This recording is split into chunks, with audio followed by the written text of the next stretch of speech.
Kita beralih ke informasi selanjutnya, berikan efek jera kepada pengedar narkoba Polresta Denpasar, memborgol kaki dan tangan para tersangka. Sementara dalam kurun waktu sepekan sejak malam tahun baru, petugas berhasil mengamankan sebanyak 20 orang tersangka pengedar narkoba.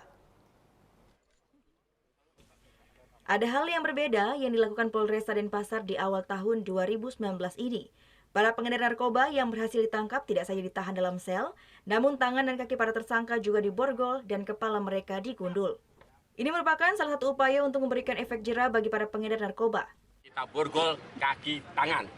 Jadi saya harapkan untuk para tersangka, baik dari luar maupun dari dalam wilayah Bali, jangan main-main narkoba di wilayah Denpasar. Kami akan lakukan tindakan tegas. Ke-20 tersangka ini merupakan hasil penangkapan Satres Narkoba Polres Denpasar dalam kurun waktu sepekan sejak malam tahun baru. Dari ke-20 tersangka ini, beberapa diantaranya merupakan residivis kasus narkoba. Dari ke-20 tersangka yang berperan sebagai pengedar ini, petugas berhasil mengamankan 8.200 pil koplo, 500 pil destroy, 300 gram ganja, 25 pil ekstasi, dan 22 gram sabu.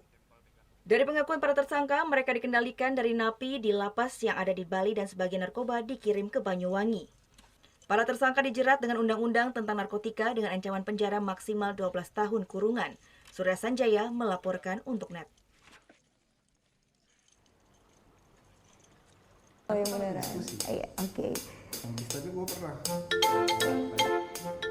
Nah, udah kan nonton beritanya? Jangan lupa di subscribe, di like, dan juga di komen ya akun YouTube dari Net Bali.